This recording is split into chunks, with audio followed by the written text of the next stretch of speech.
Hi, I'm Catalina Maria Johnson here at South by Southwest 2013. Some amazing music this week, and I'm with Copper Gamins. I'm with Carmen and Klaus from nearby Mexico City.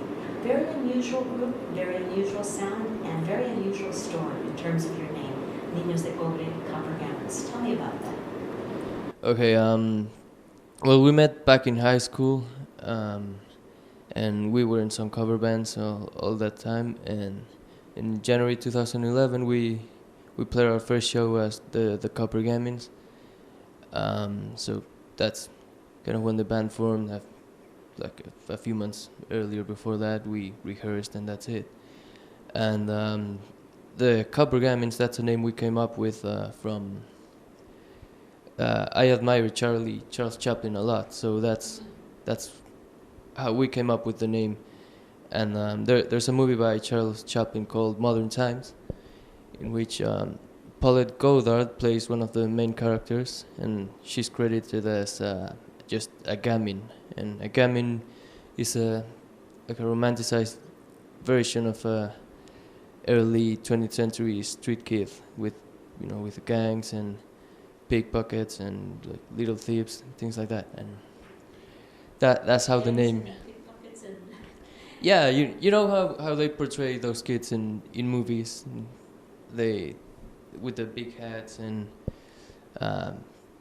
torn up clothes, and they have little gangs, and they want to get money, and they're like friendly, but they're stealing your wallet. It's like like in the movies. So that's what a gamin means. And the copper part?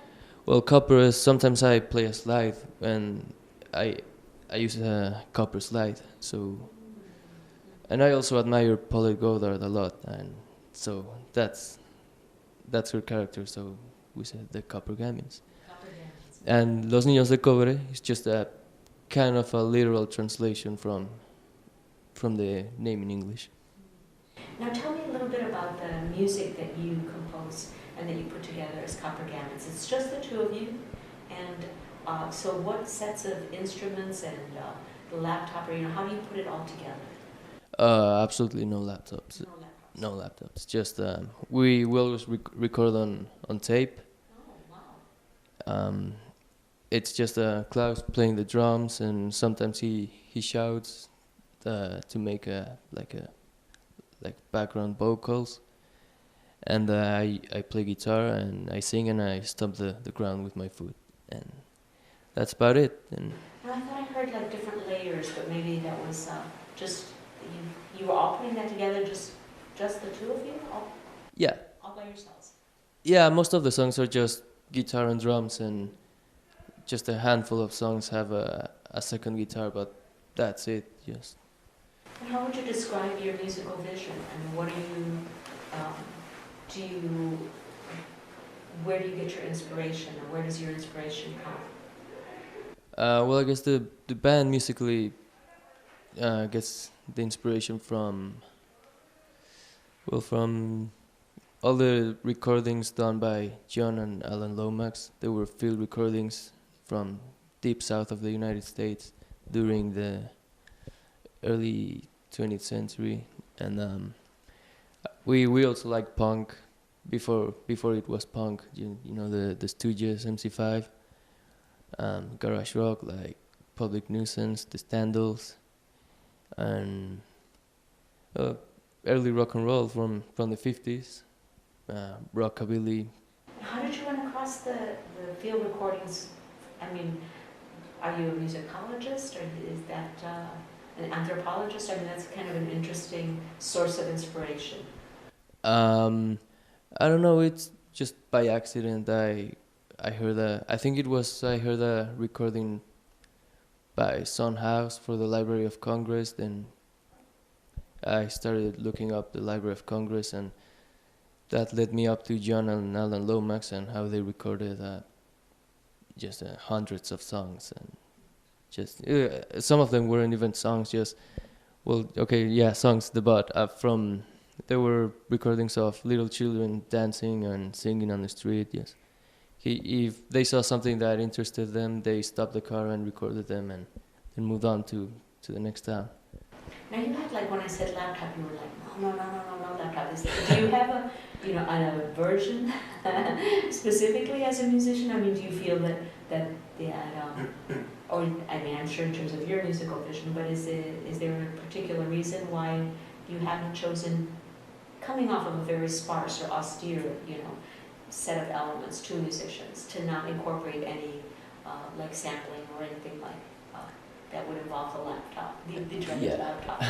Well, we respect everyone who uses laptops, but for us, what works is that if we don't have a lot of choices and freedom, and that's just what laptops do. They give you a lot of options, and we like to limit ourselves just to see what happens, because we have to think more to get the sound we want without laptops. And also laptops, they when they get jammed and things like that, I hate that. So The feet never jam.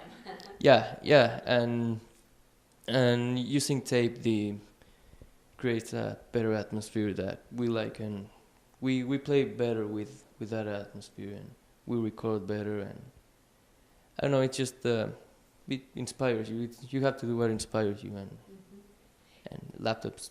Well, Klaus has a laptop, and he likes laptops, but I don't. Speaking of inspiring, Charlie Chaplin inspires you, and you even sing some songs. How did that happen? That's a very, very kind of unusual source of inspiration also. Well, the whole thing about the band is it's kind of inspired in a Charlie Chaplin movie, really innocent, really truthful, without any pretensions. So basically everything we do is kind of inspired by an atmosphere from a Charlie Chaplin movie. Then those early short films he did with just comedy, they are, to me, they are really striking visually. It just speaks a lot of truth, and without using anything else, without talking, without any fancy equipment, just one shot, and that's it. It speaks a lot more to me than anything I've seen, in my life. And Klaus, do you share the Chaplin passion, or? Yes, absolutely. I wasn't that fan of Chaplin until recently, some years ago. But I am more in love with French 60s, French 50s, and that's what I like the most. And when you compose pieces, how is it a collective process? I mean, are you always doing it together, or is one of you more the main composer in terms of the pieces? We try to make it 50-50, but it's not as organized. We don't even have rehearsals before a show or anything. Yeah, we just so when we have some new material we wanna try to make into a song, we just get together and play, and we don't really say, okay, this part's gonna be the beginning, this the middle, the chorus, and then the beginning again, and the bridge. We just start playing, and when we feel like it's finished, we just stop playing. Now, Klaus, your name, there's Copper Gamins, that's an unusual, and Klaus is an unusual name too. Well, Klaus is just a short version of Claudio, which is my normal name. And I'm called Claudio Miguel, but sometimes I don't use the Miguel, and I prefer Klaus Gall. Gall is the last name of a French musician from the 60s called Franz Gall, which is my favorite music singer. She's a female vocalist, and I love her. She used to sing songs from Serge Gainsbourg that I admire him a lot, and yeah, that's about it. That's how it came together. Yeah. Well, I'm very excited to have a chance to see you here at South by Southwest. Thanks for spending some time with us. I hope you come to Chicago and visit the SMA Studios, which were Chaplin's early studios in Uptown in Chicago. So it's the perfect place for the Copper Gamins. Hope to see you there or someplace soon. Thanks for spending time. Thanks with you. Thanks for you. Thanks, Catalina. And if anybody wants to know more about your music, website, Facebook, or what's the best way to find out? Just type the Copper Gamins on Google, and that'll lead you to that'll give you Facebook, Reverb Nation, Twitter, everything is that's used these days. We probably have that, and you can find the music on iTunes, everything. Great. Thanks so much. Thank you.